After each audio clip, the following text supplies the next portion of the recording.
Game Week 3 is almost upon us, and in this video, I'm going to go through best captains for Game Week 3, a free hit draft for Game Week 3, including a few Newcastle and Manchester United players. I'm going to go through things we learned in Game Week 2, and of course, transfer tips and my plans.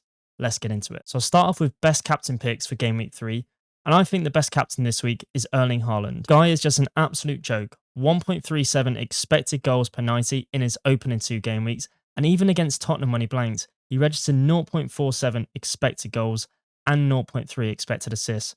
So he was unlucky not to get a return there. And as much as I love watching Brighton play football, I think their expansive style of play will be punished by Man City this week. And as good as Brighton are going forward, they have been leaky at the back in previous seasons. Last season especially, they were towards the bottom of the table for goals against. And couple that with the fact that a lot of the premiums don't have good fixtures this week, that's why Haaland's my number 1 pick. Now, considering there's not many standout options this week, my second choice captain would actually be Matheus Cunha. He's got a great fixture and his underlying stats have been pretty good in the first 2 game weeks with 0.39 expected goals per 90. If you're willing to back a United attacker, I think this is the way to do it. At home, I think they pick up their first win of the season here. Now, my third choice pick for this week is actually João Pedro. Again, good goal threat in his opening 2 fixtures per 90, though he was playing West Ham in his second game and their defence looks absolutely shocking, so take it with a pinch of salt. I think Fulham are a much better team and they will make it difficult for Chelsea. Fulham's expected goals against per 90 is a little bit skewed because they have conceded 2 penalties in their opening 2 games. If Cole Palmer is out, and that is a big if, João Pedro might have penalties, which does make him a better option this week. His expected points isn't as high as some of the other players on this list, but I still think he's a good pick. Now, the 4th best captain that I've got for this week is the GOAT, Mo Salah. And yes, although he's returned in his opening 2 game weeks, he's definitely not been at the level that he was last season, but he could still easily outscore all of the players on this list. There's a reason that his expected points for this game week is still the highest among all these players. Now, although Liverpool have scored 7 goals in their opening 2 weeks, I still think Arsenal is a very tough fixture for them to get a lot of goals in. And for that reason, it feels like a week to back against his ownership, which is why he's not higher up in this list. And then finally, if you fancy a 1-week punt and you want to go really rogue, I've actually got Harvey Barnes here. I originally had Anthony Gordon here, who stupidly got himself sent off for that stupid tackle against Liverpool. But that also means that Barnes is almost certain to start that game against Leeds away. You wouldn't back against him getting a return or 2 in that game. His expected goal involvements don't look too bad either. And with 0.5% ownership, I think he's a very good gamble this week. A few honourable mentions, you can go for Chris Wood, who's got West Ham at home this week. Great fixture for him. You could even go for Brentford attackers. You could go for the likes of Damsgaard, Dango Ouattara, Garda, Thiago on penalties. If you really want to gamble, you could go for them as well. Now, I've put together this free hit draft for Game Week 3, and looking at this team, I'm actually regretting using my free hit in Game Week 2 because I think this is actually a really good team this week. I didn't bother filling in the bench players, just ignore them. I just put Reinders at the top of the bench. In goal, I've gone for Pickford. Now, the only reason I've gone for him is because Wolves look like they're struggling to score goals this season. They're one of the only teams to have not scored yet.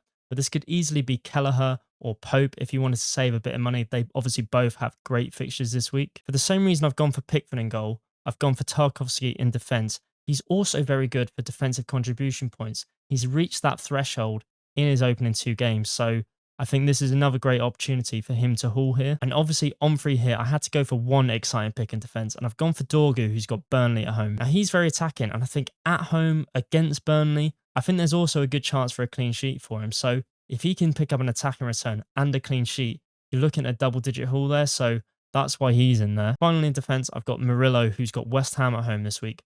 West Ham look pretty shocking going forward. So I do think there's a good chance that he'll get a clean sheet there, and I do really rate that Forest defence. He also just missed out on defensive contribution points in the previous game week, so I think there's a good chance that he might pick up some defensive contribution points this week, but we'll have to wait and see. Moving on to midfield, for the same reasons that I mentioned in the captaincy picks, I've gone for Cunha, who's got Burnley at home this week. 0.39 expected goals per 90. He's just a good option going forward. I would go for him over Mbeumo.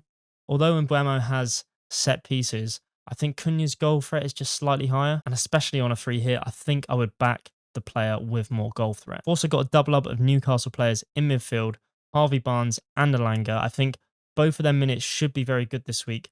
Obviously, you've got Jacob Ramsey that could provide competition to them, but I think Barnes and Elanga play very well against Liverpool, so I think they'll keep their place. And against Leeds away, It's just a very great fixture for both of them. And finally, in midfield, I've got a player that everyone has gone off, and that is Bruno Fernandes. Now, this is not a week to be transferring out Bruno Fernandes. He's on penalties. He's got Burnley at home. Obviously, he missed the penalty against Fulham. That doesn't mean he's going to miss the next one, does it?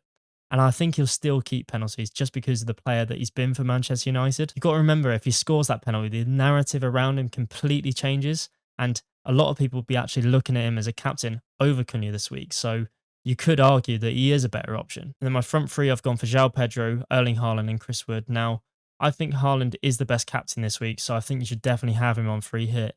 João Pedro obviously might have penalties, and Fulham at home. It's a good fixture for him. Obviously, it's a derby, so maybe that adds a little bit of spice to that game. I think Fulham are better than perhaps the table suggests at the moment. They have got 2 draws, but the goals they've conceded have actually both been penalties, so they've been a little bit unlucky there. And my final attacker, I've got Chris Wood. Now, obviously, West Ham look very leaky for goals in the opening 2 game weeks, so I think you would just want an attacker, especially on free hit, that has that fixture. As always with these drafts, I've left 1.2 in the bank to leave a little bit of flexibility if you wanted to change any of these players in your own free hits. For instance, if we find out that Palmer is fit, you could go João Pedro down to a 4.5 forward. Then you could go Pickford to maybe Pope or Kelleher, and that would free up enough money to go from Reinders to Palmer and play 3-5-2. There's options there, but this is probably the team that I would lock in with if I was on free hit this week. And moving on to the transfer data, now starting with goalkeepers, and as always, do not make a goalkeeper transfer unless you're on wildcard or free hit this week. The 2 most brought in keepers are actually the 2 keepers that have kept 2 clean sheets in the opening 2 game weeks, so no surprises there. Vicario and Raya. Interestingly, Alisson is on the list for most transfers out for goalkeepers. Now, that's obviously because Liverpool's defence does look very shaky. And then moving on to defender transfers, this one made me laugh. You've got Timber, who's got Liverpool away this week, by the way. He's got 344 transfers in at the time of recording. That is just absolutely insane. I know he got a huge haul in the previous game week, but he's not going to match that against Liverpool, or I'd be very surprised if he did. So if you're looking at bringing in Timber or Calafiori, who's also on this list, just wait until after Liverpool away. There's no rush to bring them in this week at all. You've also got Cucurella and Porro, who keep returning as well. Obviously, Porro's kept 2 clean sheets, so he could be a good option. He's on set pieces as well. And the heavily transferred out defenders, again, you got Frimpong, Ait Nouri, Vardio, obviously all injured. You then have Wan-Bissaka as well. That's perfectly understandable with how bad West Ham have been defensively in the opening 2 games. I went for Juve over Wan-Bissaka for my team, and I'm very glad I did, because Wan-Bissaka could quite easily come down in price very soon. And just with the fixtures that West Ham have, you just wonder, where are the clean sheets coming from? Moving on to midfielders, now I'll start with the ones that are being transferred out, because it's pretty much all premium midfielders. You've got Saka, Palmer, Wirtz, Fernandes. If I had any of these players, the only one I'd be rushing to transfer out is actually Saka. We don't know the extent of the Palmer injury yet, so I wouldn't be rushing to transfer him out. He might even play against Fulham. That's how minor the injury could be. We don't know until he's had a scan and we get more information that he's not going to play. Until then, I think I would just hold him. But again, I wouldn't be rushing to transfer him out. I know he's been frustrating. He's not played well in the opening 2 game weeks. But obviously after Arsenal in game week 3, he's got Burnley away. So why would you not hold on to him for just that one more week? And then he's got a really nice fixture where you'd hope that he gets some returns. And then Fernandes is definitely the last player I'd be transferring out. He's got Burnley at home this week, even though he missed that penalty, which is what a lot of people are frustrated with. Just imagine that that penalty went in.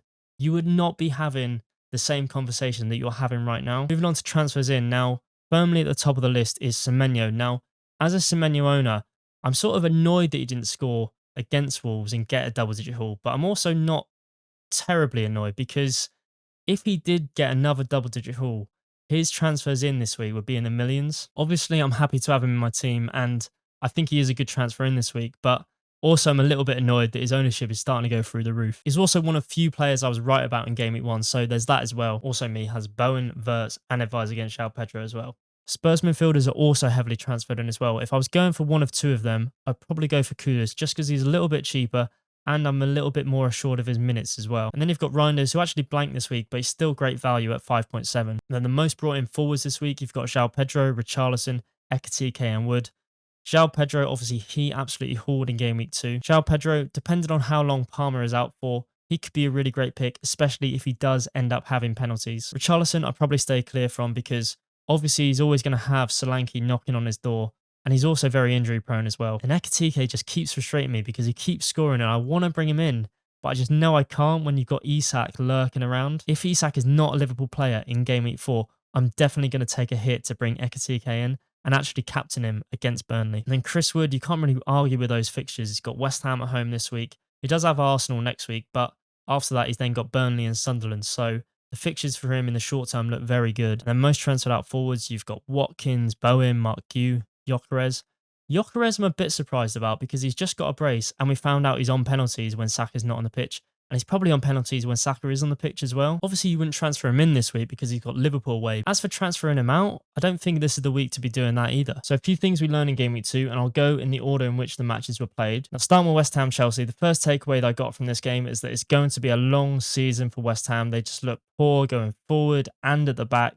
They started actually okay in the first 5 minutes, but then just after that, they completely capitulated. Cole Palmer obviously got injured in the warm-up. Now, we don't know the extent of that injury yet, so you just have to keep an eye on that one. Man City Tottenham, now Aït-Nouri was injured, so if you have him in your team, we don't know the extent of that injury yet, but it looks like he might be a transfer out that you'll need to make. And what defenders could you move to? Well, you could actually move to Spurs defence. They look more solid this season. 2 clean sheets out of 2, so a great start for Thomas Frank. Richarlison and Brennan Johnson keep returning, but if I was to go for a Spurs attacker, I'd still probably go for Kudus. Bournemouth Wolves, another return for Semenyo. He got an assist. He also could have got more. He had 2 really big chances in that game.